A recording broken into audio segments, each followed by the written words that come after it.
Stay Alive is a survival horror tabletop role-playing game with elements of violence, emotional trauma, biological infection, and may include other mature content or themes. Viewer discretion is advised.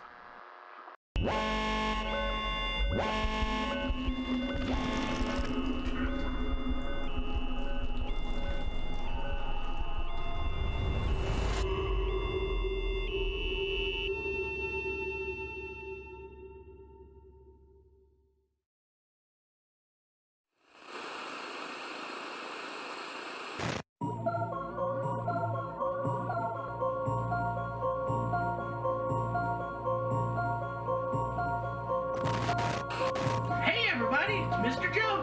There's a red light on. What's that mean? You think it's stoplight rules or? Just here to wish you a great year at Hillington High. Hey, Mr. John! Hey, what? What? You know, at Hillington High, our honor roll has the highest GPA in the state. Do you have what it takes to make the honor roll?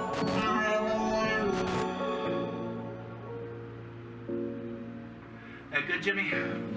You're all good? Hang on.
Previously on Stay Alive, our survivors made their way through an ARC research and development facility only to find that some of the ARC operatives that were joining them on the journey thus far had ulterior motives, and ultimately, in eliminating some of their fellow ARC operatives, put the group in danger and proceeded to eliminate one among their number.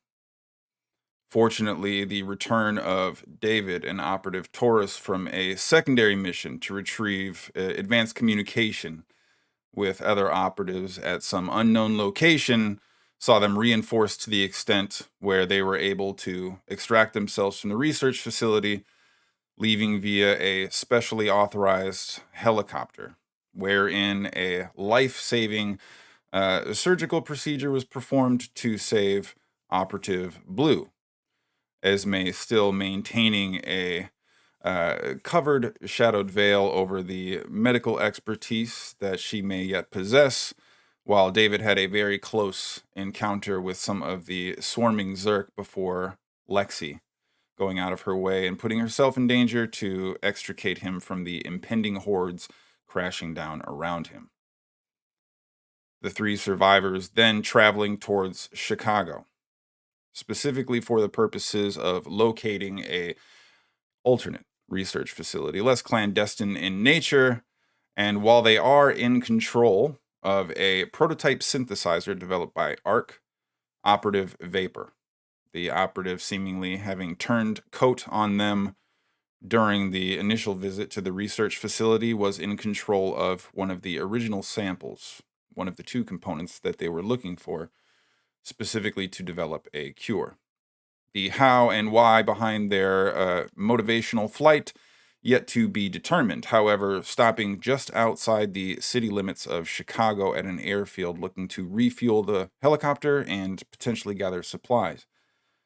The survivor pairing of Operative Taurus and David began navigating on the eastern side of the field to come across an additional lone holdout, identifying themselves to the group only as a Critical Hit, a former nerdcore rapper from within the city limits, now making this mainstayed airfield their home. Their tense and somewhat unfriendly initial encounter was interrupted by the sound of some of the swarming Zerk that they had recently dealt with, having followed the trail of the helicopter, seemingly in pursuit throughout their nighttime flight.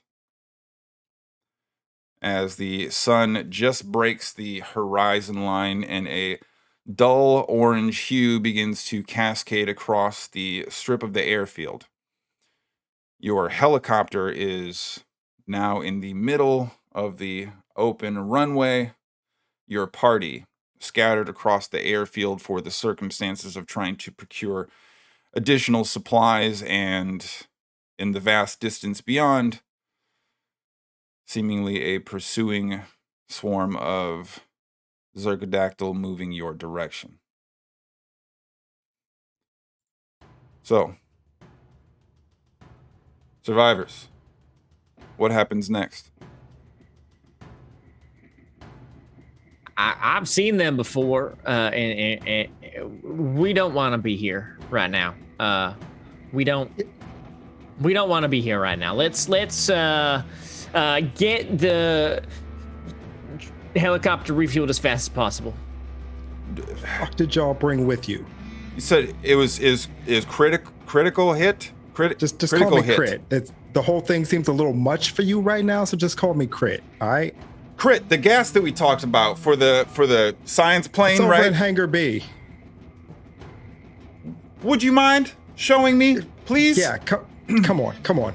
And you see Taurus kind of quick strap and shoulder his sniper rifle and begins charging after you as you are leading forward. David, are you looking to join them, or are you looking to do something else for the moment? I seem to recall that Crit showed us where all the food is, so I'm gonna just get all the food to the helicopter, and I'm going to eat some of it while I do that. Okay. I would like for you to please make a effort to notice. Yeah, sure. Let's say that you are also well prepared, as we have an active train going. 10. Okay.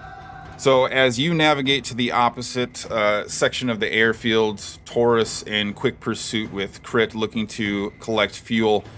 Esme and Lexi, you are on the opposite side of the airfield, similarly looking for food, supplies, and the like. We'll have both of you go ahead and make an effort to notice as well, please. Okay.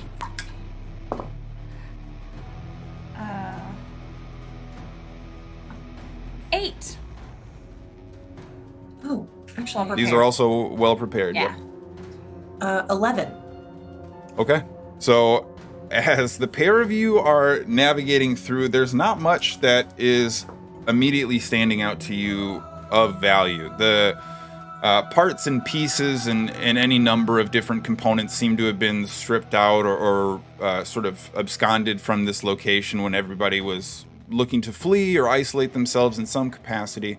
But you do notice that there is a sort of not a bi-wing necessarily, but definitely a little bit more of like a personal kind of exploratory travel plane that's got a tarp sort of loosely draped on it, and there's a number of things that looks like it might have been being worked on, and the rest of this small isolated hangar remains largely untouched.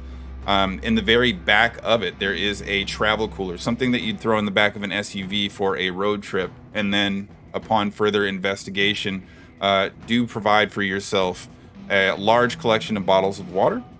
And there's at least some snacks, though some of it seems to have been meant for the day of the trip and has since gone bad. But sorting through, there's still some bags of chips and some sealed and wrapped quick snacks that would suffice, enough to at least stave off the initial signs of substantial dehydration and starvation for you. David, with Crit's instruction and specifically isolating some of the variables as to where he might have kept things stashed, hidden, or otherwise stowed away, you two are able to collect a large, more or less kind of this concocted pile with a couple different drawers and cupboards all full with a variety of different sealed gas station style goods that are meant for longer term preservation. The Starbursts are likely to be a little hard on the edges, and the Twinkies are likely to be a little bit more chewy, but you have a large influx of quick sugar intake, as well as some additional sustenance that you can provide for yourself. Both of you scoring the benefits to stave off the immediacy of bodily shutdown, especially in the near future. But that leaves us with Crit and Taurus that are looking to collect fuel for the helicopter. I'm going to say, Crit, make an effort to utilize your fitness for me, please. Fitness. All right, let's do this. Ooh, that's going to be... That is a 3. Okay. I didn't have to do a lot of running on stage. As Taurus is quick grabbing what appear to be pseudo-certified canisters for this type of collection, there's clearly not necessarily a lot of give and take when it comes to the limited fuel supply and what you can kind of quickly fill and load in. You immediately see Taurus turning on this small pump where there's clearly like a designated reservoir for refilling, not really knowing what he's doing, but able to get at least a decent majority of it in these containers. And he kind of picks it up. You ready? Fill yours. Let's go. And you kind of get it in place, and ultimately you're going to have to make a decision, I think. Do you want to try and procure excess fuel, or carry a single canister but be more mobile on your way back to the helicopter? Can I apply some science to this? Can I just slather an immediate amount of science on this and look around for a way that I can use something to make this job easier? Make an effort to apply your sciences, yeah. That's better. That's a 14. I want to science the shit out of this. Okay. Your physical resolve certainly unable to meet the challenge, though your brain applied in a more nuanced and creative way, providing you an additional perspective on the surrounding environment. One of the personal planes that was clearly taken out of one of these hangars a while ago, the tarp meant to cover it and protect it from any kind of additional corrosion or wear in its absence, now provides maybe a quick sled, and the slinging and securing of some of the edges, quick knot and a quick tug here and there, provides you at least something in the vein of a small drag sled. Not necessarily making it any lighter to carry, but making it easier on you physically to navigate and move it forward. Why don't you go ahead and make an effort to utilize your fitness once more, well prepared for me. That is 4. Okay. So, able to carry both canisters as you and Taurus are quick moving back. His physical brawn and form not seeming to struggle or have much of an issue. And while you have drastically improved your carry capacity in this circumstance, it hasn't necessarily helped or increased your speed. You are at least moving about as fast as you'd expect to carrying one on your own, though. Certainly an additional benefit and provision as you're able. With that being the case, Lexi and Esme, as you've scored your collected prize of food and water, you two would then begin to hear the Zergodactyl from some distance away, your attention drawn to the exterior of your immediacy, only to look out and see this skyline now not just dotted, but very distinct and overt humanoid figures flapping and moving your direction. Before you have any kind of immediate gauge or approximation as to a plan of attack, I'll say both of you go ahead and make an effort to use your acuity here.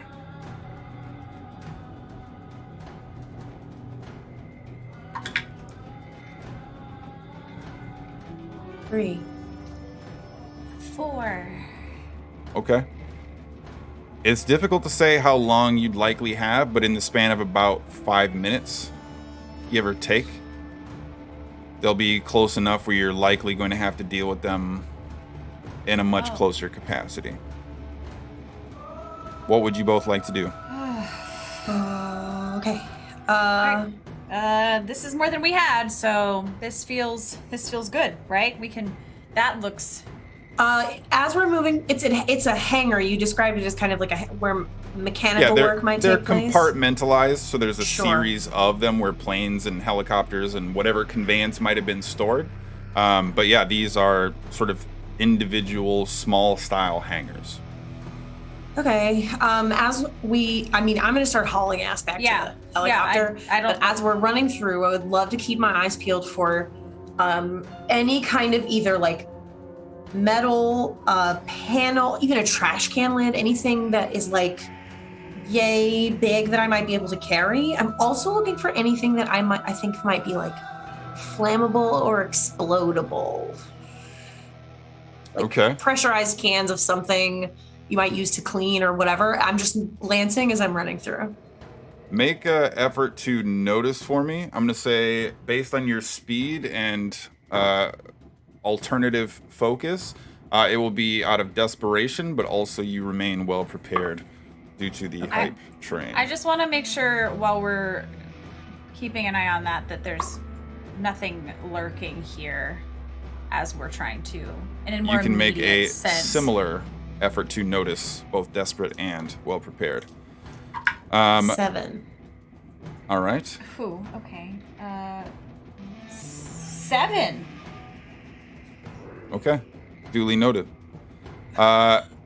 David, as you begin to return back to the helicopter, you see Paw's legs hanging off the very edge, kind of kicking and casually sitting there, almost as if not having taken note yet of the pursuit in the distance, kind of looking at you slightly strange as you run up with a sense of panic.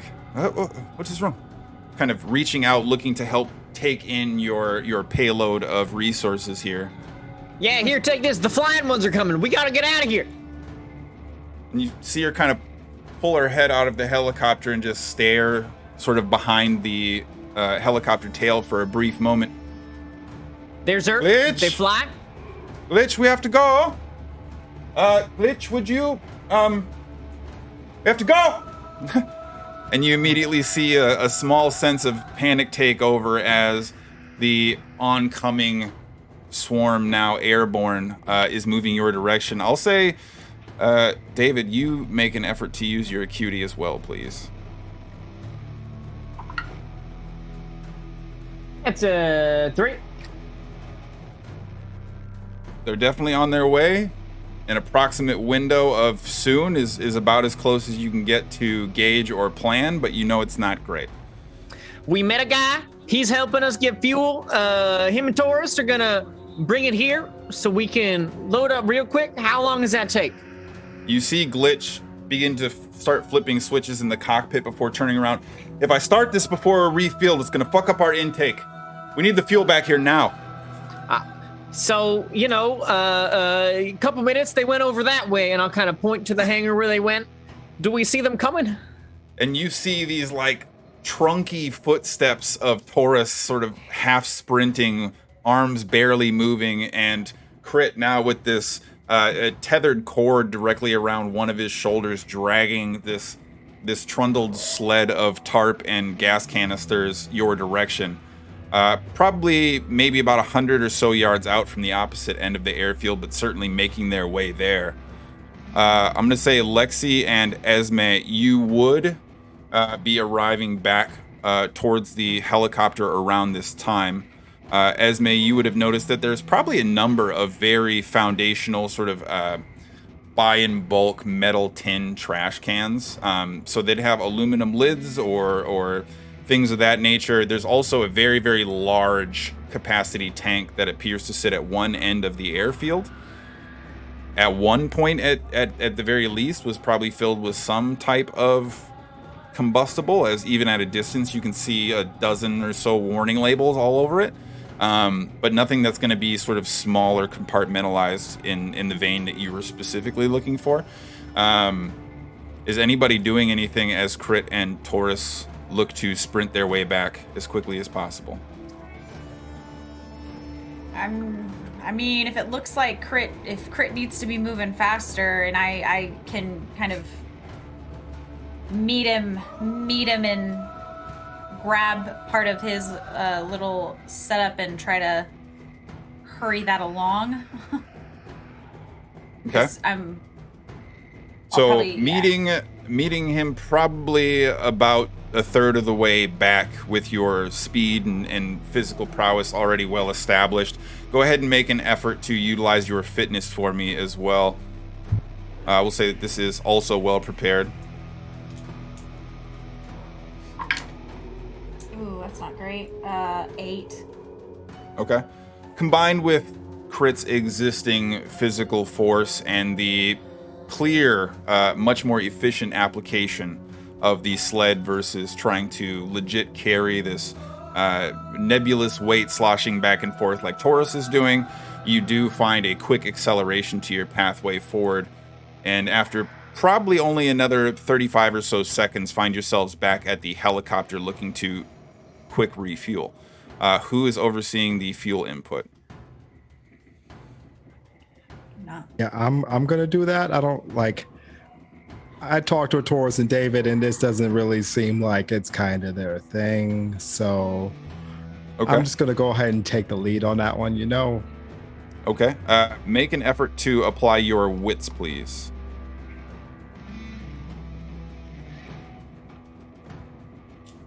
Is that a well-prepared wits? It is, yes, sorry. That's a 10. Okay, so immediately recognizing the mechanism, far from being commercial or even industrial, sort of the military-grade nature of all of this provides itself a little bit of a over-engineering to some extent, as well as additional focus on security and potential sustainability in a crash, things like that. You're able to quickly open up the gas coverage, undo some of the securing pins, as well as kind of figure out exactly what mechanism is meant to be applied. Even with your somewhat limited strength, you're able to lift at least a single gas canister, knowing the mechanisms at play, and you see Crit now beginning to fuel the helicopter, trying to hold it in place as you see these Zerk continuing to flap closer. Is anybody looking to do anything else right away? I'll, having put a Twinkie in my chef pocket, I will prepare the next canister so that we can just, as soon as the one is done, have the second one immediately ready to go. Just assembly line it. Readying the train, okay. See, look at that, thinking. This is what I like. This is right here. And you see Paws now quickly moving through the small narrow walkway in between the front of the cab and the actual travel cab for the helicopter, beginning to strap herself into the passenger seat of the helicopter up front. Lexi and Esme, are either of you doing anything?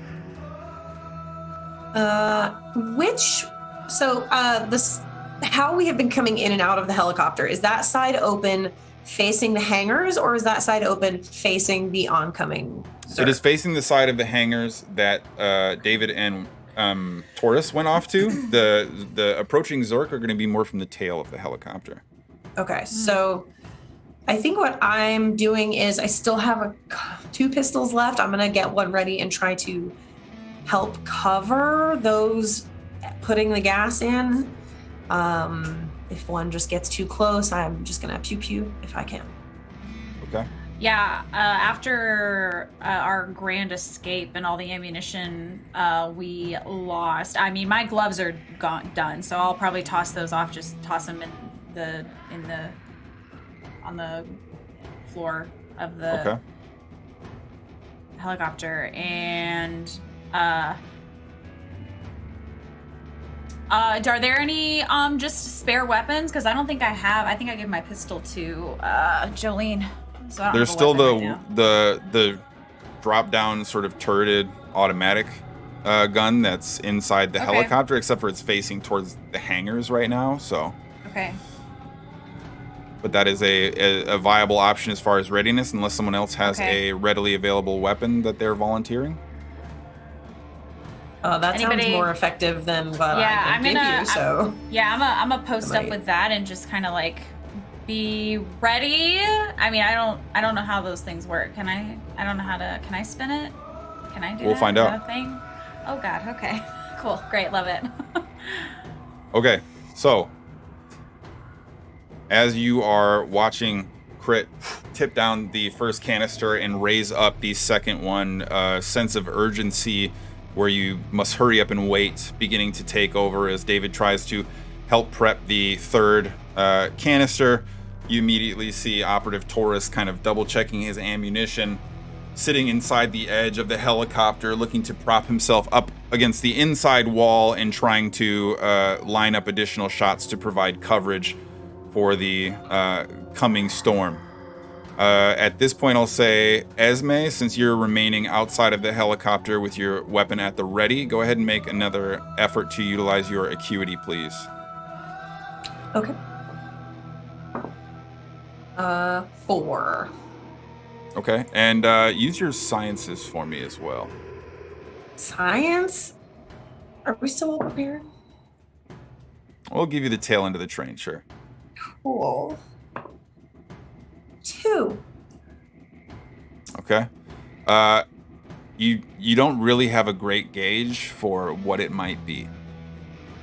But based on what you can kind of perceive, the arrival of the swarm is going to be very, very close before you get to this fourth can. Okay. You'll have to probably make a choice between fighting off some of the immediate portion of the swarm to get a full load of fuel, or you'll have to leave low on fuel.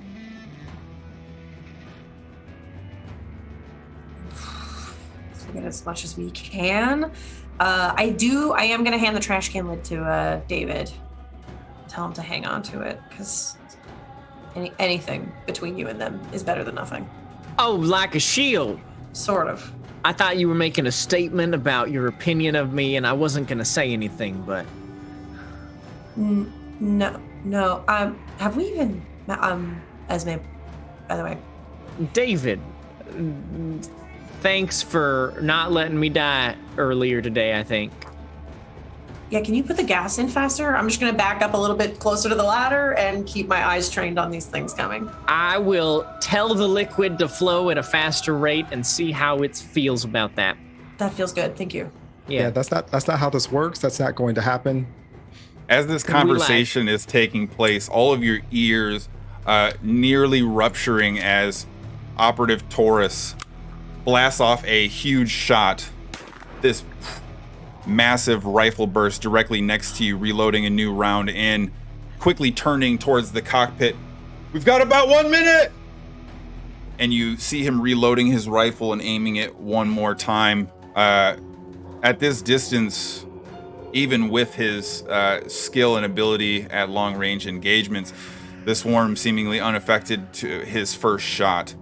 And that particular burst is when you also begin to see and hear some of the nearby exterior natural woodline from the surrounding airfield. The landing of the helicopter, the commotion caused by the footsteps and approach. The surrounding Zerk now making good on following up on whatever noise could draw them close. You know what? Maybe we just get out of here after this one. I have been here for 46 days without having to deal with this shit. Y'all here for 15 minutes, you fuck everything up. David, who is your friend? This is esteemed rapper Critical Hit. You could call him Crit. If you haven't heard of his music before, you should listen to it. Maybe later. Yeah. How clustered are these flying Zerk? As can I assess this while they're having this introductory? Sure. Make an effort to focus, please. Like how close to each other they are. Sure. You said focus? Yeah, an assessment of the swarm. Okay, 5. They number in the several dozen, and in a number of different pockets are likely to be anywhere from 5-ish, 10-ish feet apart, but the swarm itself probably spans a distance of around 100 or so feet with who knows kind of what depth. Can we put the last canister into the helicopter and just take it with us? Sure. Can I spin? You want to try and do that? Can I spin this gun around? Hey, you, big guns. Can you and shot here, long shot guy here, like pick up this canister and put it in here? You look like you got some muscle on you. You see Taurus kind of quick throw his rifle over, grab the canister. I don't think we're gonna have time for a full fuel. And he throws it towards the back, kind of crashing underneath the bed where Blue is lying, still unconscious for the moment. And we'll say that leaves you with the third canister. Are you looking to leave half fueled, or are you trying to get the third one in there? I mean, half ain't bad, right? We got all the way from Atlanta, so we got some time. Looking at the airspeed of the Zerk compared to known landmarks since I've been here for a while, can I calculate the distance rate that it's going to take for them to get here? You can make a sciences effort here. While that's happening, I would love to just a little bit frantically dig around and grab my flare gun and shoot it directly into the closest part of the swarm in an attempt to maybe blind them or just buy us a couple of extra seconds. Okay. Go ahead and make an effort to utilize your accuracy, please. Okay. That's a 9 on the silences roll. You have 42 seconds. We need to leave right now because the time it's going to take her to spin up the props on this thing is going to give them more than enough time to get here. So just put that last canister inside and we can get in. I hope y'all don't mind taking orders, but I'm just going to kind of take the lead on this because y'all seem a little unprepared for this type of shit. You see Taurus kind of staring at you as you're saying this. Glitch! Fire it up! We're full! Go!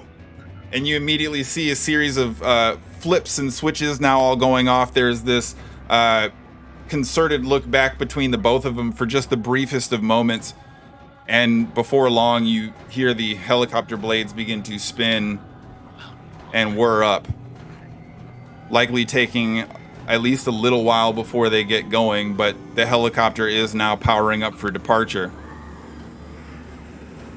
It's going to take a brief moment of time. Glitch, do you have any of them fancy newfangled weapons you had last time we were together? Something I could use to shoot them? She kind of like turns back looking at you while she's remaining focused on the interior. There's a big gun hanging from the door. I would try that. That's all I got right now. Yeah, okay. And now Pause is beginning to go through secondary checks, and there's a bit of a frenzy taking place up in the cockpit itself. Is that the gun that Lexi's working on? Trying to move? Yeah. Yeah, it's mounted into the door, Sure. so you can't really spin it back towards the tail. It's kind of a door-mounted gun. If you're confident that you're a good shot, as soon as they get us up, I'm sure you can start shooting them down. If you're not confident you're shooting, I'm happy to do it. Just don't let me fall. You're good with a gun. I'll. Okay. It won't even turn the right way. Hey. Faulty design. Okay.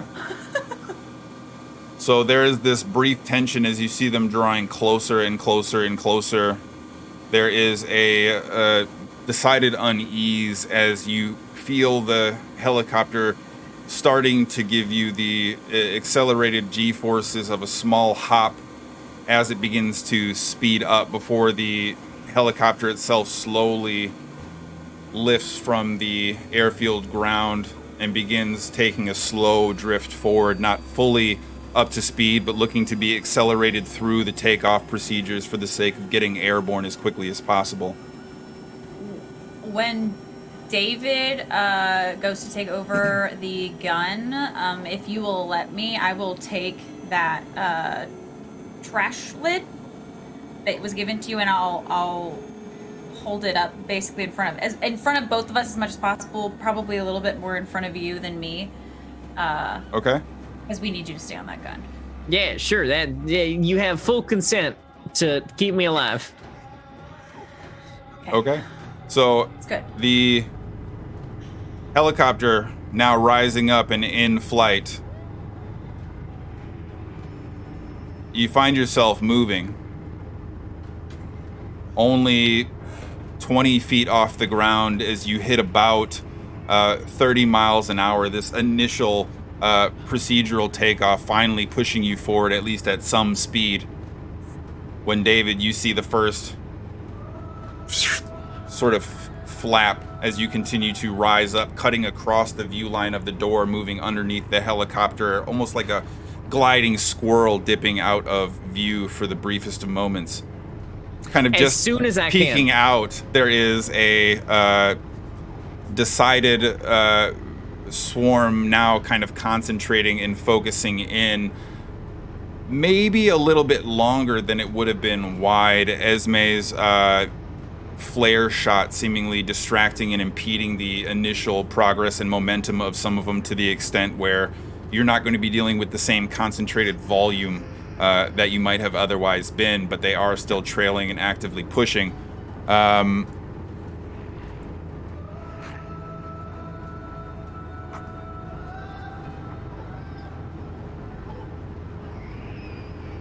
I would like everybody to please make an effort to use their fitness or grace.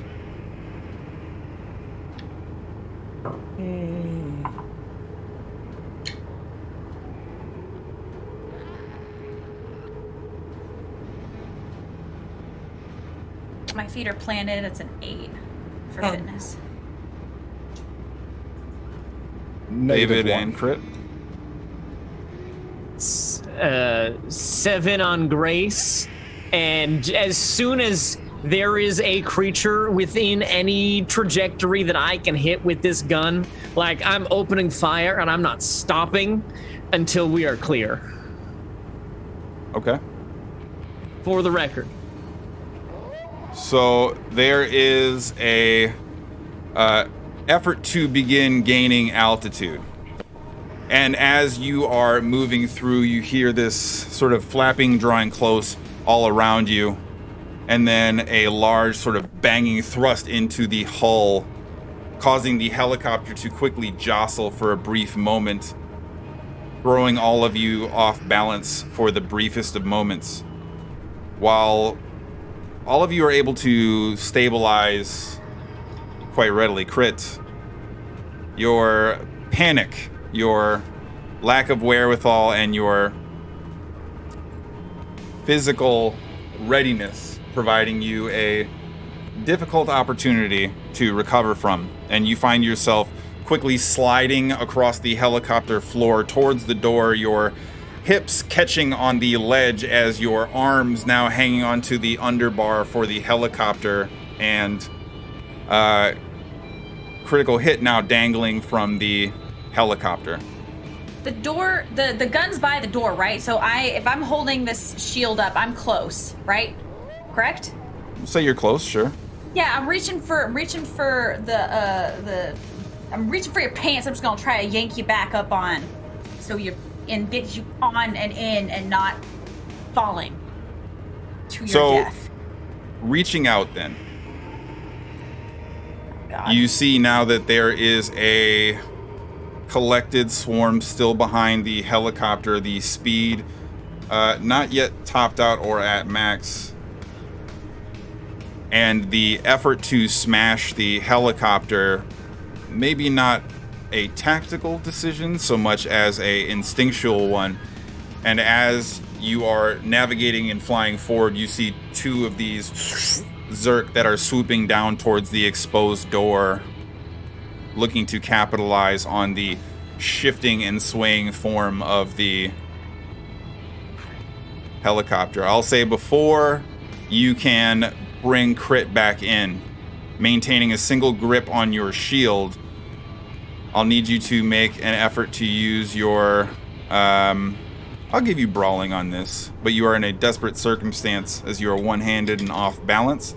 And David, I'll need you to make an effort to utilize your accuracy, please. Yeah, sure. It's a 7. That's also a 7 for me. All right, both of you roll a d4 for me, please. Is this against myself?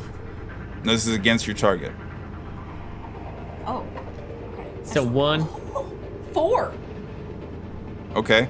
So as you are ready and prepped, seeing this swoop in, kind of quickly switching hands to your dominant side, there is a burst of spring-loaded gunfire as the barrel stirs up and you unleash this massive swing with the shield as both of these Zerks swoop towards the open door of the helicopter. The Zerk that you hit immediately losing its aerodynamic stability, nearly cutting itself on the tail blades as it seems to fall and lack the ability to immediately recover. And David, while you hit your target, it seems to penetrate this otherwise vestigial webbing in between whatever passes for these distended or extended boneworks, damaging and hindering, but not eliminating the Zerk from the pursuit. And you now see that on both sides, both the closed door where Blue is currently recovering, as well as the open door with the weapon in place, continuing to overtake now the helicopter. Make an effort to utilize your fitness for me, please, Lexi, as Crit still dangles from the helicopter door. 10?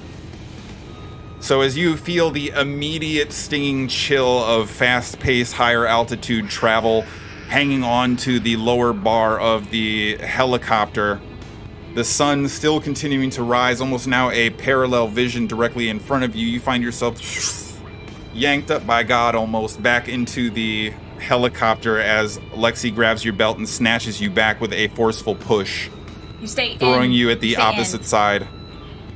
That's how these work. Yeah.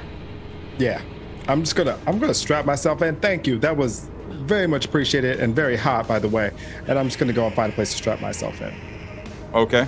And Esme, what are you looking to do as Lexi maintains defensive overwatch and David maintains door gunner? What are you doing in this circumstance?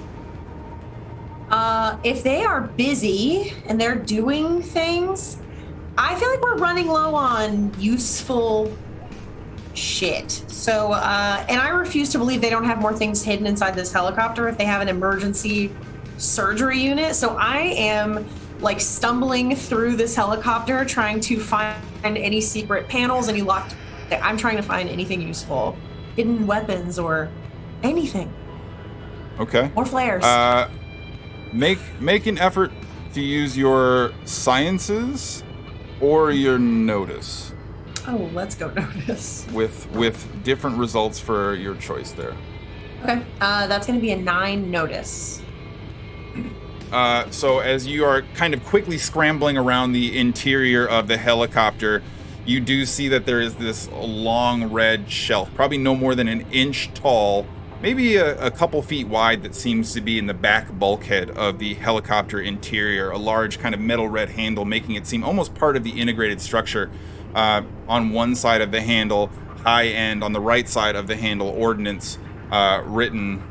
And as you quickly open and slide it out, there is this sort of drop-down angular tray, almost like a display holder.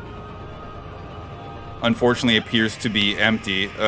All of the additional parts and components seeming to be occupied for the high-end rudiments around the helicopter as a surgical suite and heavy weapons, probably a rarity in combination to begin with.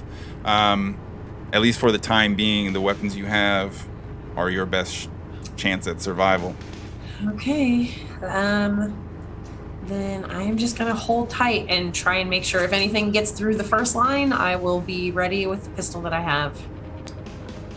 Is there anything to hold on to so I can make sure I'm braced for another smack against? There's an interior grip specifically designed for such a thing. Yeah. I'll do one hand grip and one hand strong arm with the trash can. Shield. Okay. David, as you are seeing this horde slowly slip through, they disappear from your view for only the briefest of moments as you start to cut through extremely low altitude clouds, probably continuing to climb and obviously looking to head your overall direction. But in the early sun, you're now looking at some additional complications in terms of lighting, altitude, as well as the spaced out nature of the swarm. But as you are observing this overtake directly alongside of you, you see several of them immediately begin to turn, veer, almost darting themselves towards the helicopter with a strong flap pushing your direction. I would like for you to please make 3 separate efforts to be accurate. Yeah, okay, all right. So we've got a 12, a 7, and an 8. So another massive burst as the weapon spins up. Bullet casings riddled all over the interior of the door before falling out through the open cavity to the ground, now some distance beyond. And David, as you are able to dissuade 2 of the 3 swooping in immediately towards you, Lexi, you see one bullets riddled across some of its wing-like appendages and shoulder bones as it still continues to use more or less the remnant momentum as it is diving directly towards the window. I'm gonna say its overall speed, mass, and directionality, it's less attacking you and more so falling at you in a horizontal capacity. I'm going to say make an effort to utilize your grit or your physique to resist the Zerk from cannonballing into the interior of the travel compartment. That's a 9 for physique. That's max.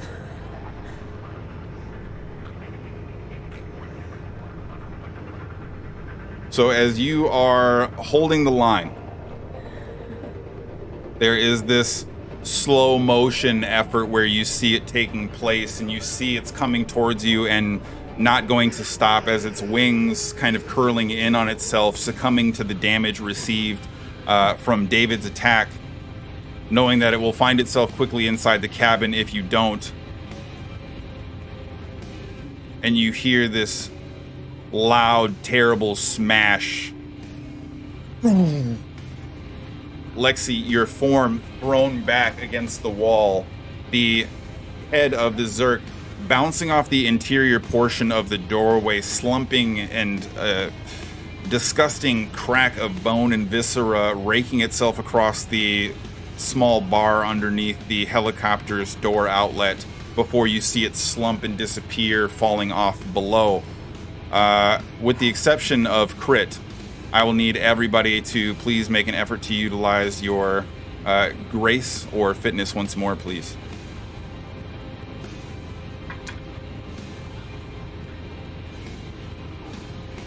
Six. 8. 3. But he's holding onto the gun, so I feel like he should get like well prepared. I'm in a pretty good spot, you know? Yeah, he's like holding on. Holding on. Holding on. All right. So, David. Yeah. As you are beginning to ready yourself for the next onslaught, Lexi's deterrence of entrance for this Zerk sort of cannonballing towards your interior, causing this rumbling therm to splash out through the interior.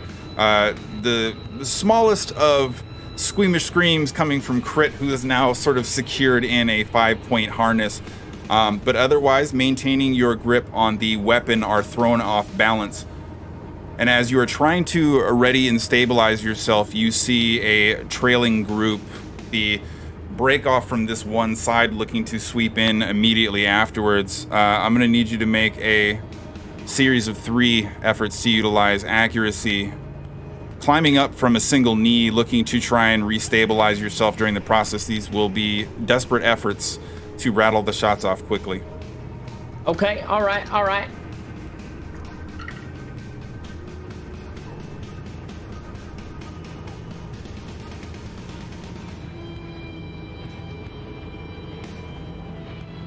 Okay, so shot 1 is an 8. Shot 2 is 6.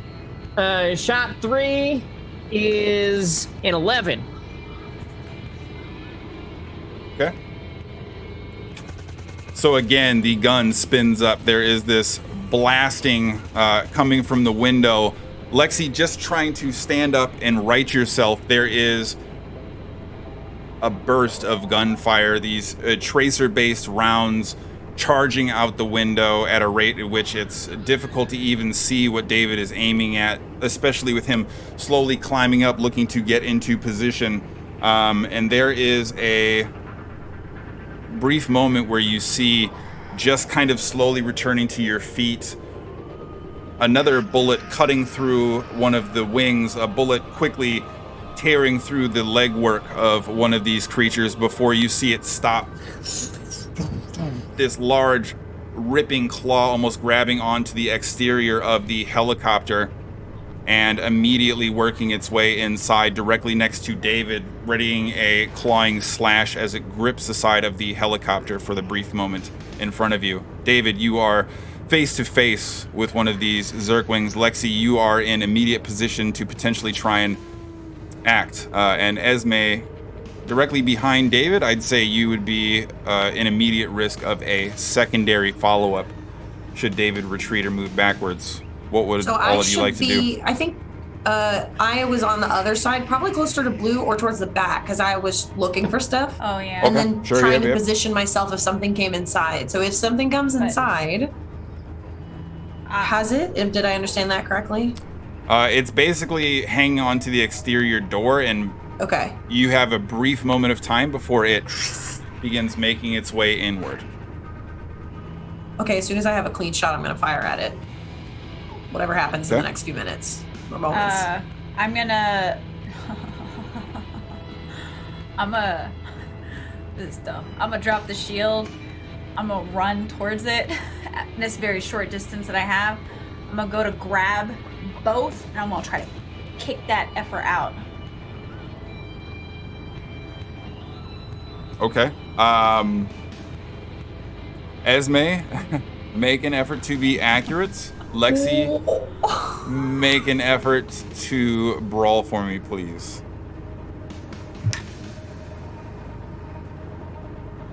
Five accuracy. 12. Okay. So, Esme, your struggle and hesitation, this terrifying creature, the likes of which you're probably not intimately familiar with, at least certainly not within this range, throwing you off for a brief moment. And as Lexi begins running towards it, there is this subconscious, almost surreptitious effort to try and quickly divert your shot without aiming directly towards Lexi, and there is this decided gunfire that bangs out this blast from within. Roll a d4 for me, please.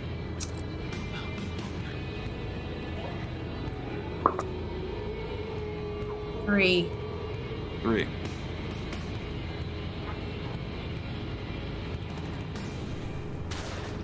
The range at which you take this shot does see you hit the Zerk in a seemingly inconsequential way, but the proximity, especially with Lexi on one side of you, David immediately on the other, even with the overwhelming noise, the echo chamber of this interior cabin sees the shot from within ringing through, nearly rupturing the eardrums of everyone inside, but making a notable and decided impact on Lexi and David. For the next hour, both of you are going to make all notice efforts out of desperation as your ears are ringing, more or less hindering and reducing the function of one of your main senses. However, Lexi, what was your brawling? 12. 12. So this swing up, this diving, jumping dropkick style thing, swinging from a mesh net that lines the top interior of this helicopter itself, does see you wrest the Zerkwing from the interior of the helicopter. As David, you watch it go flying out the door beyond the barrel of the gun, disappearing into the space below. At this point, the helicopter has now picked up a fair bit of speed. You can already see that there is a little bit of additional space being created between you and the swarm, as their pursuit not really able to keep up with the pace of the helicopter once it's reached altitude and overall design velocity. And you're beginning to see them sort of slowly drift back in view a little bit more and more. However, there is this sort of buzz and hum in the air. The drowning out of the Zerk in the nearby area, ultimately giving way to something that sounds much like the helicopter you are in. And until it overtakes you, you're not 100% sure what to be looking at as you hear this plane now approaching, nearly rattling some of the airwaves that you are riding on, as you feel the turbulence kick underneath the helicopter as a large black fighter plane seems to pass much lower than you'd expect, actually underneath the helicopter, seemingly pushing towards the same direction, but not making any immediate interaction with you. The sound of the horde in pursuit seemingly continuing to dissipate further and further away into the distance. For the time being, the helicopter remains in the air, not having suffered any significant or sustained damage. Your propellers seeming to continue to work and hold.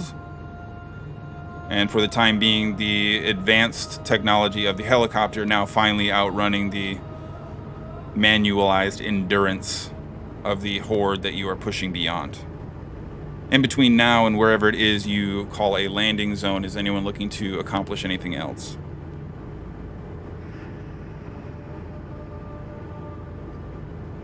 Y'all see that? Is Taurus? Yeah, did Taurus fall off? Around? Okay. Taurus is on the ground, sitting in between the two sort of walkwayed seats up towards the cockpit, having been thrown back from the initial blast and the secondary ascent of the Zerk, having knocked him further away, it seems. He's just now kind of getting his wherewithal back and looking out at the rest of you, a little confused, a little disoriented, a little out of it. but otherwise doesn't seem to have any immediate problems. So, are those friends? Or foes? I don't know. We don't have planes. At least not that I'm aware of. So probably not former. So not friends, right? Great, yeah. That was I mean, all yeah. If you have to put a label on everything, I guess, probably, yeah. That's what I was Yeah. gonna do. One of the communications we received suggests a number of problems still may be ahead of us, but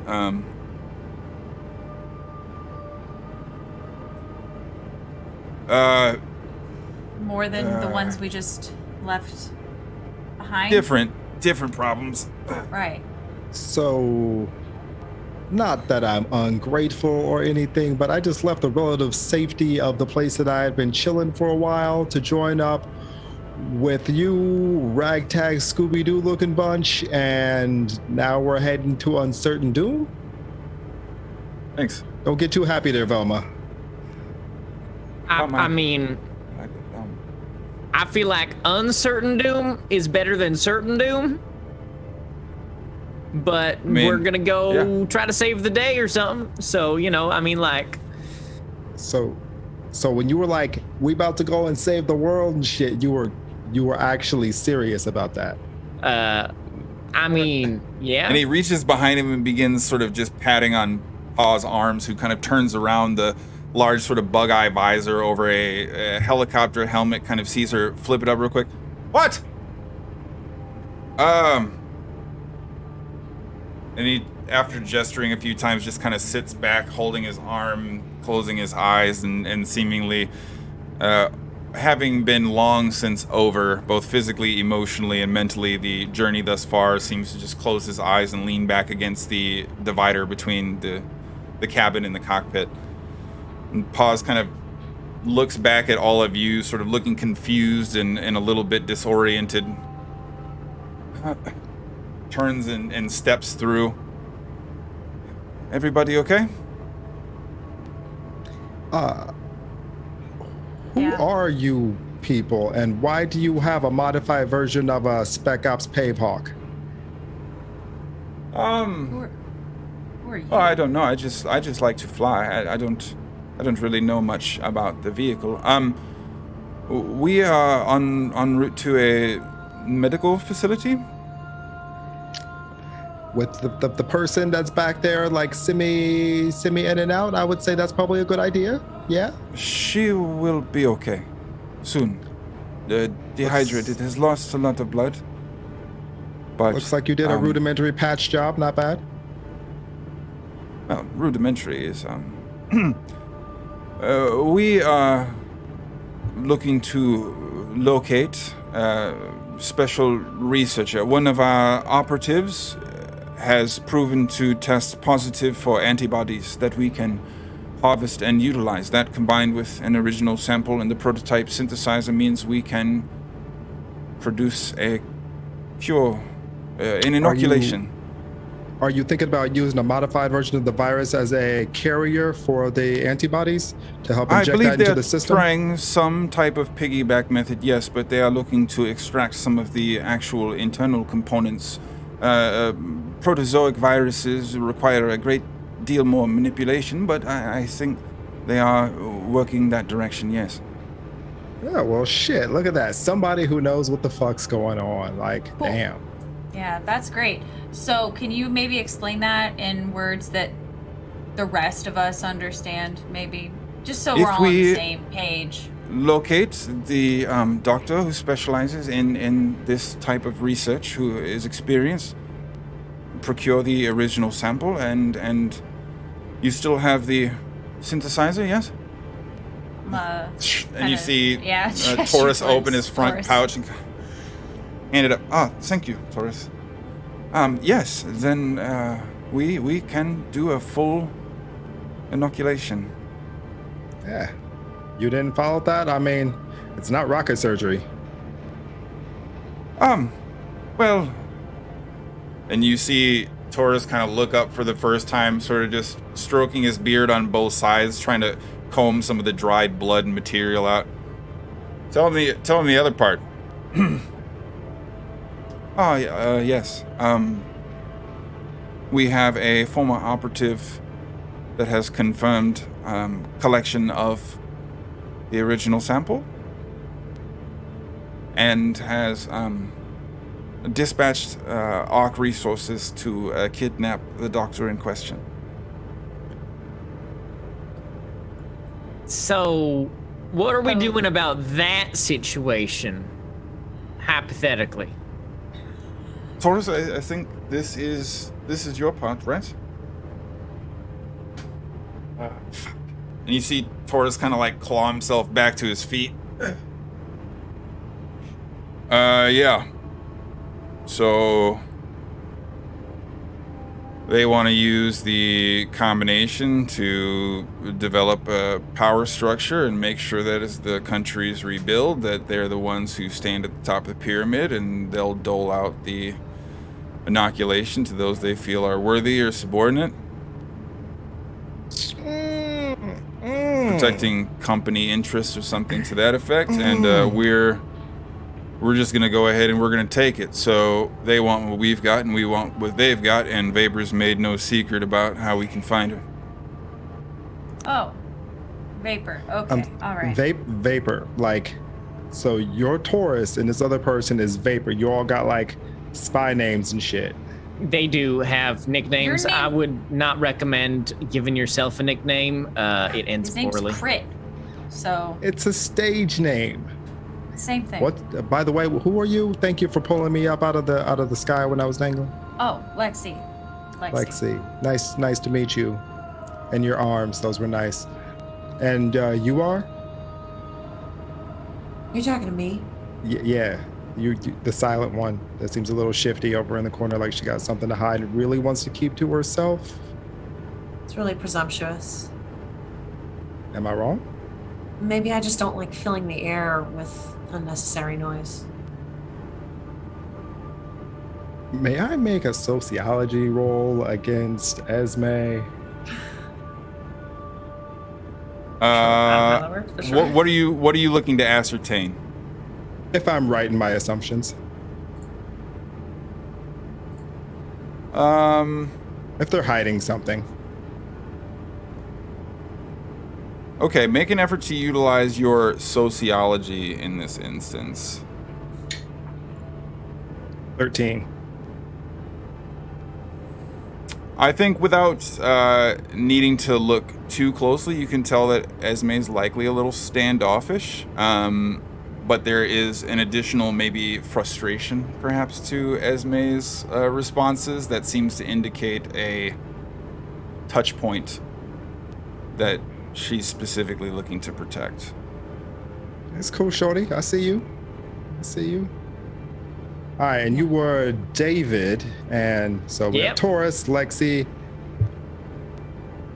Esme, they say? Esme, yes. All right, nice to meet all of y'all. It is fantastic to be running with the crew again.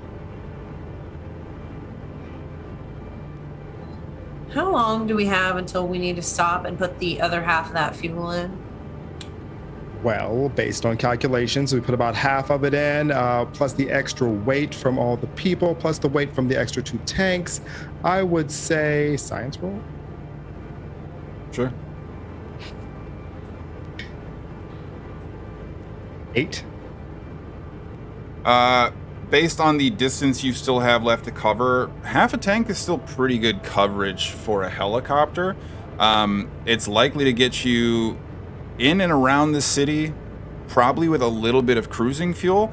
The issue you run into is wherever you land in that stretch of time is also where you have to refuel before taking off. So you'll likely be able to get where you're going without much of an issue, but you won't be able to leave in as much of a hurry. So yeah, there you go. And wherever we go, I would say it should probably be someplace up high, a little more well guarded, maybe not surrounded by Zerg, so that we can fuel up properly, maybe assess the damage. I mean, I'm just putting that out there, you know. So like O'Hare or one of the regional executive airports and not Midway? Are you fucking crazy? You want to go to O'Hare in the middle of a Zerkpocalypse? I mean, it's better than Midway. We're headed to meet Vapor. Where's Vapor?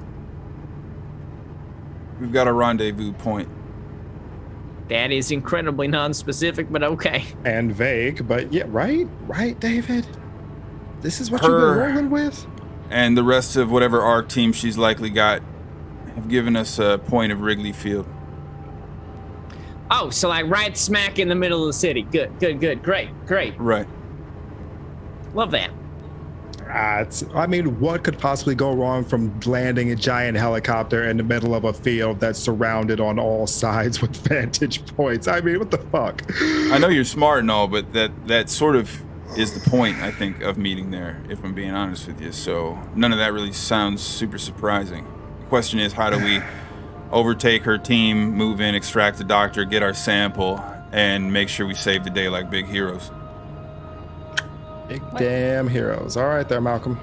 So wait, does she know we're coming to meet her? You're making it sound like she's about to throw a welcoming party, and I don't mean a good one.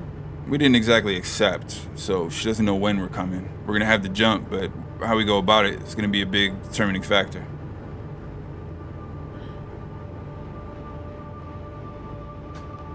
You know what? If we touch down hot, we can drop people off. Someone can stay up and run the gun from above for an additional short period of time before they're, say, forced to the ground. But we won't have coverage or air support. Well, what kind of team is she working with? How many people? Probably lots, to be honest with you. I don't know. Shit, cool. Love that. I mean, what, she rolling with like Ghost, Meth, ODB, Raekwon, like... Yeah, all of them, to be honest. Shit, she got the entire clan at her back? Fuck. I mean, couldn't the helicopter be landed a little bit ways from there, and then we just go on foot? Go a different way? Yeah, like not the way we were invited in. Well, we're not going to land in the middle of the ballpark. Like, we'd want to land somewhere away regardless, I think, but there's going to be a lot of Zerk on the ground. There's going to be a lot of them heading our way once the gunfire starts.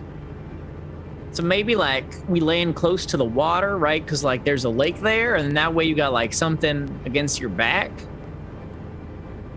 Yeah, I mean, it means we got to get back there. You want to fight our way out? It's a longer trip.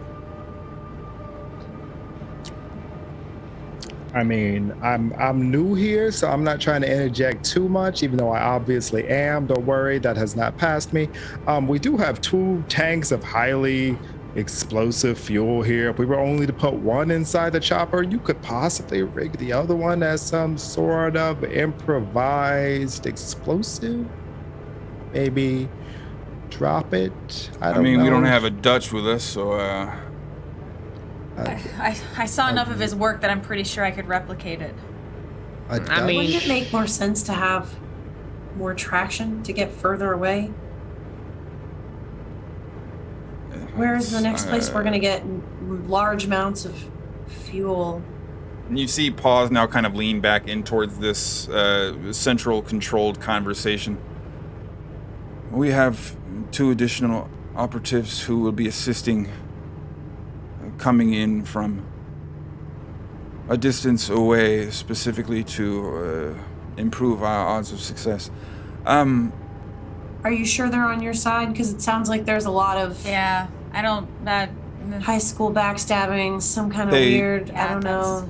They can be trusted. They are our side. Whatever you say. So since none of you are experienced or maybe developed in tactics of these types, we would normally draw something up, but we don't have the same resources we would normally work with.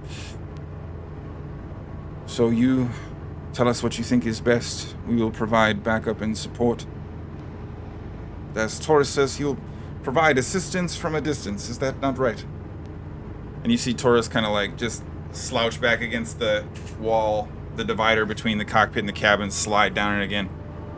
Yeah, I'm just here for the ride, man. Whatever. Who cares? And he just leans back and closes his eyes. I'm gonna throw the Twinkie that I put in my chef's pocket, and I'm gonna hit him with the Twinkie. Hey, what the fuck, man? You need to eat that. You're grumpy.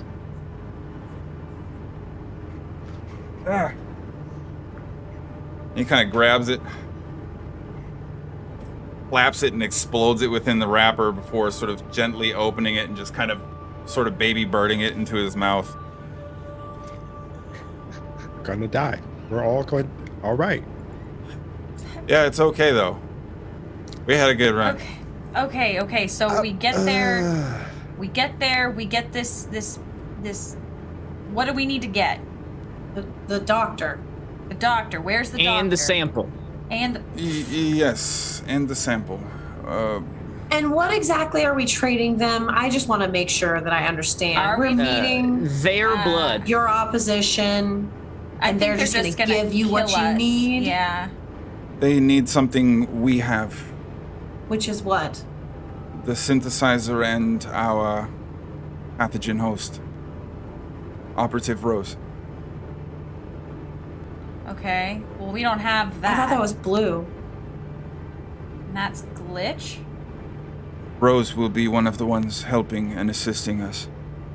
Oh. Okay. Well, would they be okay with it? Rose will be here in a day. I thought we needed the synth whatever the hell, though.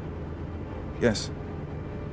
The circumstances is if we provide them Rose and the prototype synthesizer, our names are removed from Arc System forever.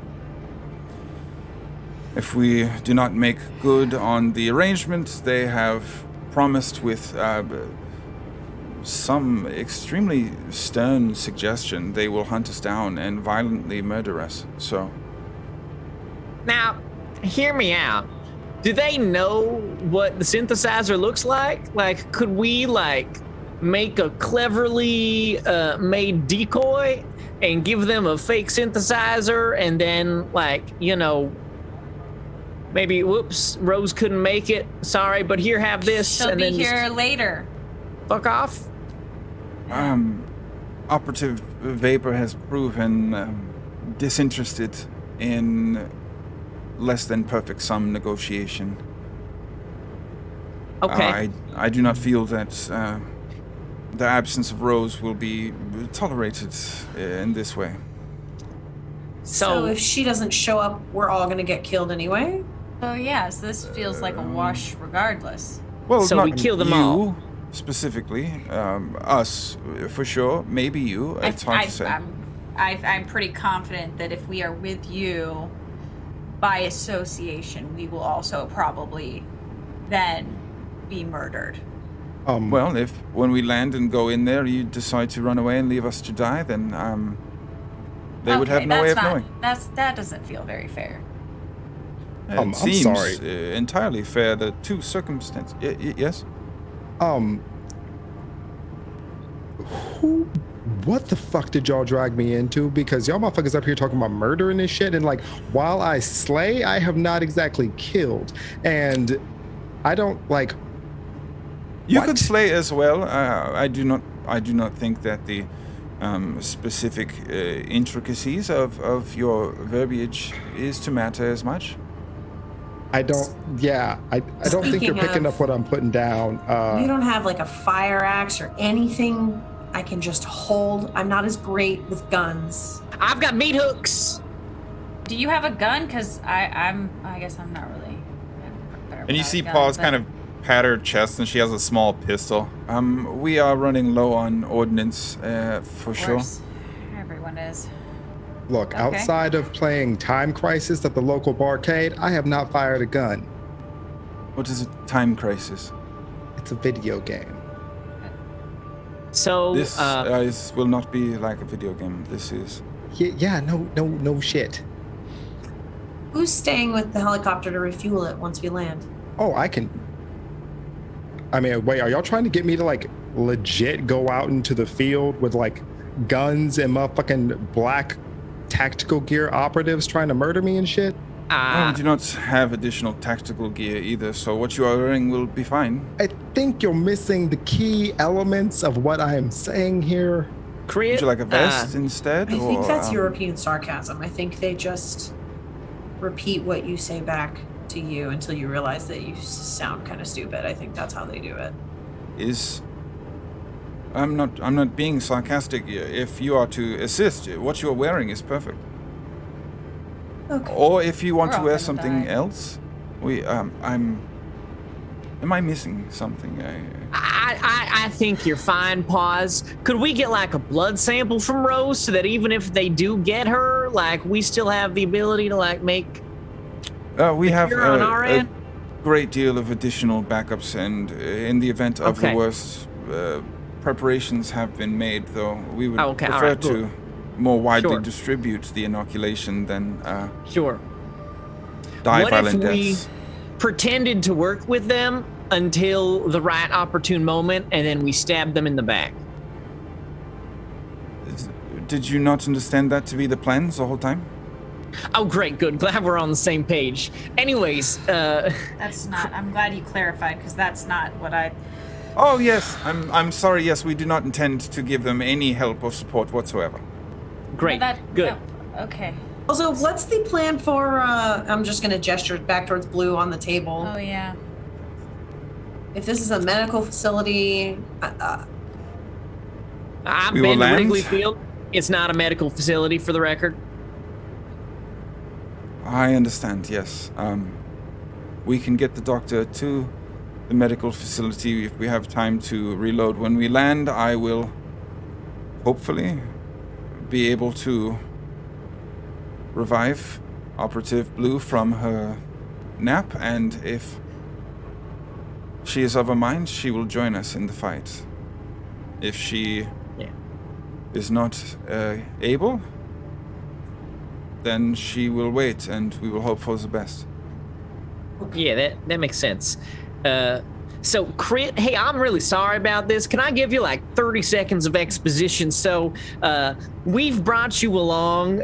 We have currently what I would call as like chapter 12 of like rival secret black ops gangs fighting one another because one of them's trying to save the world and one of them's trying to corrupt the world for like a corporation. And so we got like some real like Rage Against the Machine vibes here. Basically every time they get involved, civilians die, but like ultimately That the world's is a better not place. Entirely accurate. Sometimes, most sometimes. Hey, pause. To be fair, the only experience I have with you is the Atlanta Zoo. I feel we saved a great many people at the We Atlanta saved Zoo. more people than died. Who the fuck are you people? Right? We're just trying to do our chapter- best, same as you. 12? Yes, like bankruptcy. That was the story that I got from Rose when I first met them a while back. They'd Who gone is through this? some shit. Oh my god. What happened at the Atlanta Zoo? It So was so exciting. my wife was kidnapped by a gang of evil mobsters, What? and we saved her and a whole bunch of people. David shot multiple rockets. I did shoot several rocket launchers. It's very exciting. When I said rocket surgery earlier, it's a turn of phrase. I didn't actually mean it. Like, It's Yes, I okay. think, We're out that's of rocket engineering. launchers. You cannot perform surgery on a rocket. no, rocket surgery is doing a very precise and finite task with a high explosive. You know, like what they did down in NOLA after the outbreak happened there. That was handled extremely poorly. Yeah, Oh, I see. but it I was very understand. precise. Yes. Sure. Well, there are a number of things that could go wrong. But many things could go very right. That seems false. But you know, we're here. Oh well, yes. Taurus will tell you how important this is. And you see Taurus kind of like... and is going back to sleeping up against the dividing wall. You see? So... Yep, he really sold me on it. Oh, he's very tired. It's important to sleep. Because if you don't sleep, well, you'll be tired. And then bad things can happen, so... Yeah, we've been going for a while. Yes, of course. We are probably only another 20 or so minutes from the city limit. Glitch is taking us on a slightly roundabout pathway to make sure that we are approaching from a location less likely to be monitored, but we must decide who is with us and how we are going about this best. It's possible we may receive a final supply of ordnance, but we must perform the outline of our last mission one way or the other. Right. So, I mean, I got a couple things on me. I got like some medical supplies if anyone's good with that. I am rather proficient in medical examinations and procedures. Your companion Esme has proven very helpful in this regard as well. Yeah, that's not for me. I used to be an EMT. So we got several options. Is this a rap thing or like... Emergency. I used to drive an ambulance before I got on stage. So you're like a chauffeur for sick people? Basically. Who is this guy? I'm sorry if you if I'm confusing you. I'm trying to make it as simple as possible. So I'm just gonna take from my possession a first aid kit with gauze, band-aids, whatever. I'm gonna put a thing of antibiotics, a tranquilizer. I'm just gonna put them all in the middle. Y'all can figure out who gets what. Crit, if you want to read my wife's medical notes, you're welcome to read them, but I need that back when you're done. Yeah, sure. Esme, you wanted to like get some weapons or something? I have meat hooks. If you want meat hooks, I got them for you. Yes. Yes. This is perfect. So you are helping. Fine. Yeah. What else? What else are we gonna do? I'll You could extend run away. Nope. one of the pistols back in your direction, David, in exchange for one of the meat hooks. Thank you. Does this have bullets in it? It should. I've only fired one out of these two. Okay. All right. Great. Yes. So we are going to be heroes. Yeah, we are. And I'm going to put on the armadillo suit that I've had on my person for a couple of days now. And then I'm going to put on the broken plastic bunny mask. I'm going to say, let's go save the world. You see Paws kind of staring and looking at you for a brief moment.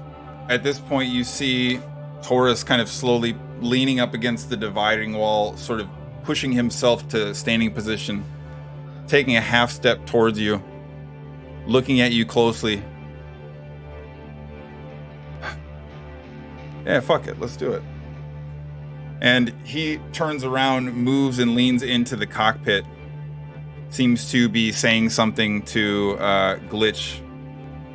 This alarm quickly going off. A green and red light flashing in the interior. You see Taurus kind of nodding and quickly turning around. Good news, gang! Emergency ordnance approved. Let's make some noise. Woo. All right. Okay. I meant with the guns Great. they were gonna get. Yeah. Good, But- because Jolene had mine. We're gonna get a lot of guns. Is what we're gonna. That's good. Okay. One would be a good start. Well, we have a high end that's been waiting in reserve, so very special shipment. I didn't think we'd get for this mission, but I'm glad that we did. I'll say that for sure. Okay. Sure. Okay. Well, how far out are we? And right about that time, you actually see Glitch kind of lean in through the diviner. 6 minutes, we're on approach. Get ready. All right, not really long enough for a nap. That's fine. Nah, not really. Might be long enough for someone to look at this bullet in my shoulder, though. You've been shot? Put that there? Oh yeah, I was shot like a day ago. It's just still in there. I stopped the bleeding, but like it's still in there, you know? Like. Oh, you're lucky you don't have sepsis. I haven't really had time to deal with it. Yes, You I haven't will. had time to have sepsis? Correct. I don't think that's how it works, David. I think sepsis overtakes the body. You Take a have very look. I little think it's say in- fine. Like, all right, I'm gonna walk over to David and look at his shoulder. But before I actually like look at it, I'm just gonna pull the Snickers I had out of my pocket, just slowly unwrap it and like pull it down. Just take a bite, just like chew with my eyes closed for a couple of seconds, and then I'll take a look at it. You find both Paws and Taurus kind of almost drifting, floating on their tippy toes a little bit, kind of into your proximity as they see you open it before kind of collecting themselves for a brief moment. Oh. Yes, I will assist you. Crit, go ahead and make an effort to utilize your first aid, please. Ooh, max roll. That's an 11. Okay. It does appear that the damage is somewhat superficial. Probably some muscle and surface dermal damage that's clearly been sustained. There's going to be a little bit of an impediment to the use of the arm itself, but the damage from the bullet in and of itself not necessarily lethal or immediately dangerous. Within the span of probably about 24 hours, if the wound doesn't receive proper medical treatment, there's probably a very high risk of infection, though. Wait, take off your shirt. Shit, man. All right, sure. I had a nice couch back at that fucking hangar, man. When you save the world, a whole have couch? a better couch. And at this point, David, you see Taurus plop down in the seat directly next to you, taking over Crit's spot, sort of sitting on all of the 5-point harness seatbelt points that he had just taken off, putting his foot up against the small dividing wall and kind of hunkering up directly next to the edge of Blue's sort of stabilizing bed, still just unfolded from the side of the wall. I'll provide assistance as long as I can. But I'm afraid I do need to let you know now's the time. I can't go with you. And you see him pull back his sleeve and reveal a bite mark on his forearm. The fuck is y'all doing rolling around with somebody who been bit? It's all right. Still got time. It happened like 6 hours ago. We are in the window where we could potentially be fine for a while. I've made peace with what's coming up, but I still got fight left in me. I'm here to the end. This is crazy.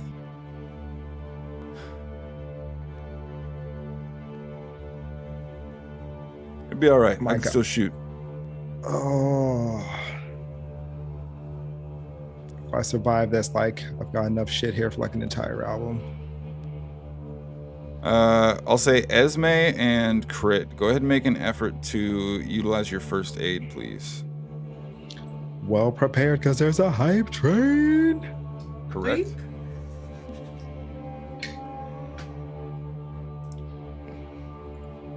12. 9. Okay.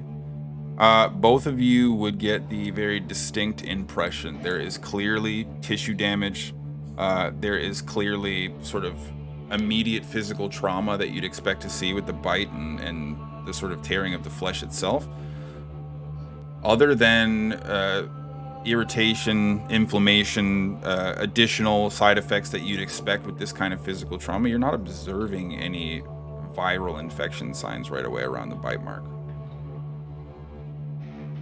Okay. Yeah, definitely eyeing him, but keeping kind of quiet. I will, however, so what exactly is the plan here? It sounds like we're not going to have a lot of time to chat once we touch down. So we're refueling. Everyone's going in to get this doctor? Well, I'll travel with you to the emergency drop payload. I'll grab a really big gun that shoots really, really far. I'll break off and head out on my own and hopefully provide that assistance from a distance. And then I'll go off and die in the woods alone like the wolves do or something. But you don't have to worry about my end of it. Do you the rest feel of y'all, okay? No. Do you? Nah, but I'm talking like physically, like, do you feel sick? No. So, like, I've seen a shitload of people get bit by now, right? And normally, right, like, there's symptoms. Everything is always the same, yeah. You don't feel sick, you're not expressing any symptoms, right? Like, well, sometimes it takes time, right? So I'm saying is don't give up on yourself yet. I mean, we're making a cure. We already talked about this. You can be patient zero. An inoculation, not the same thing as a cure. I don't think. It could work. Don't count it out. I don't know the science, but it could work. Just a question I realize is probably not going to have the answer that I would like. When we touch down, how do we tell y'all apart? I don't know who the fuck Rose is. I don't know who this Vapor is. I don't know who any of these people are. So who's on our side and who's not? How do I tell the difference? All the fancy different stuff. colors or something? So That's different than the bad guys who have the fancy stuff. Maybe we'll get armbands or something. They got patches on. They got patches on their shoulders. Hold up, and I'll dig around. I don't but think we have an org chart so we know who's on whose side. This is why. Whatever. I mean, I can point out Rose. I've seen her before. There you go. Easy. Okay. What's the problem? Just want to make sure we're aiming for the right people. Sounds like on a good day that's going to be hard to do. Yeah, probably, sure.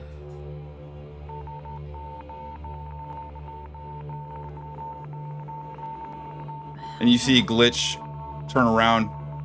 Everybody, hang on! And you have this immediate jarring impact as you hear these rockets beginning to soar past in and around the helicopter.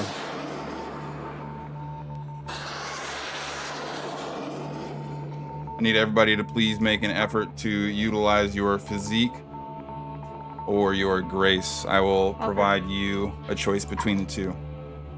It's well prepared. It is well prepared as well. Shoot. Grace or fitness? Or wait, what'd you say? Physique or grace? Grace or fitness? Fitness. Grace or fitness? Okay. You said physique, and I got slightly happier, but then That is a max roll of 17. Okay. With well prepared. damn. A 7 for me. A liar. You will 7 3. for me. 17. She should be able to save him. And Lexi? God. 7. So just short of reaching out of the helicopter door and deflecting these missiles herself, Esme stabilizing her position as this thunderous crashing takes place.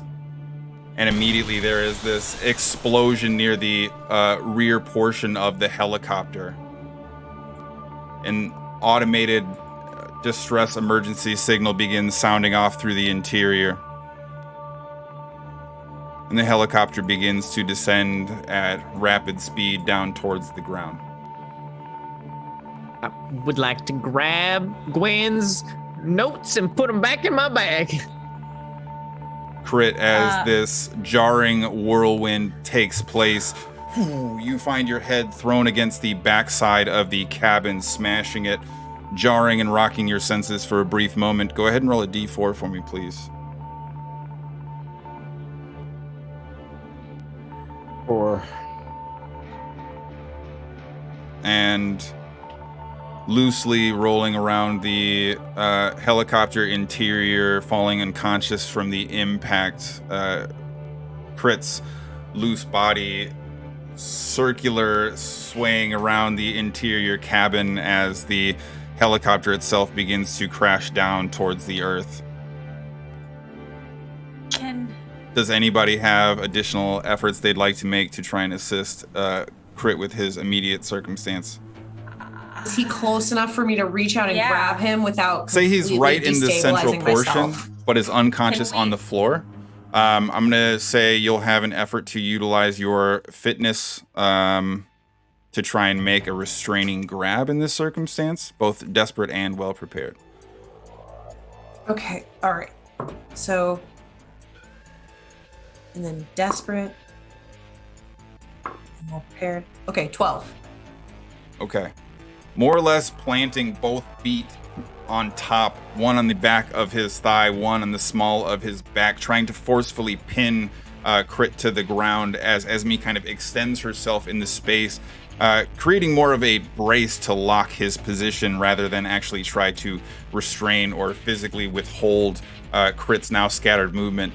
For the time being, Crit, you have fallen unconscious due to cranial trauma. You'll also take an additional 1 penalty on your acuity, and for the next 8 hours, you are considered to be concussed. Your efforts to notice and your... Hang on. Your notice and accuracy will both be made out of desperation. How did the operatives fare? Like, are they tumbling and loose? Pause seems well braced, and at this point, almost as if it is somewhat casual, Taurus has just planted his foot on the wall beyond and more or less locked his position in place. And our pilot, can I get an idea? I'm gonna say make an effort to notice out of desperation, given the moving whirlwind within. 2.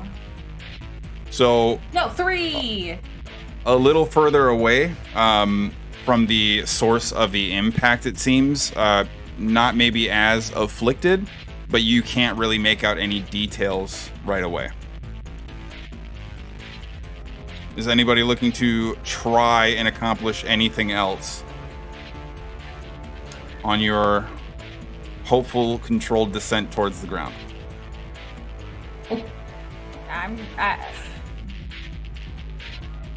If I can't tell if glitch is okay, can I? I mean, I'm sure I can't really maneuver at this point. So no, I'm just gonna brace myself and hope for the best. I would like all of you to please make an effort to endure.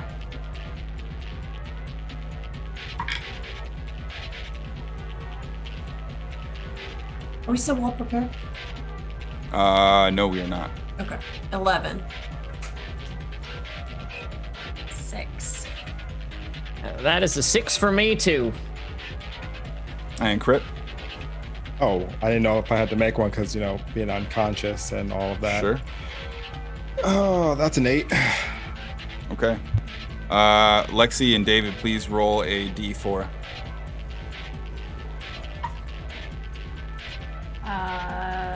Thanks to my die hard specialty training, that will be a 1.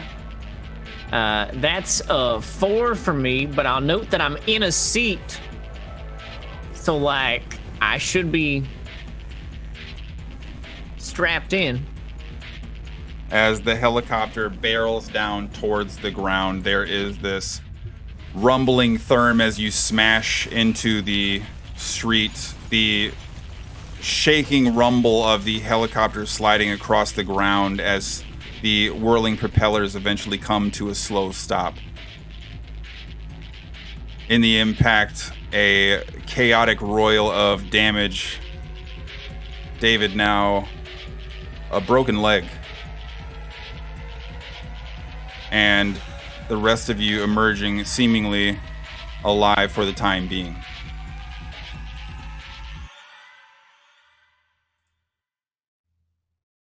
Near your destination and ready to go collect your payload. For those of you out there surviving, stay safe, stay alive.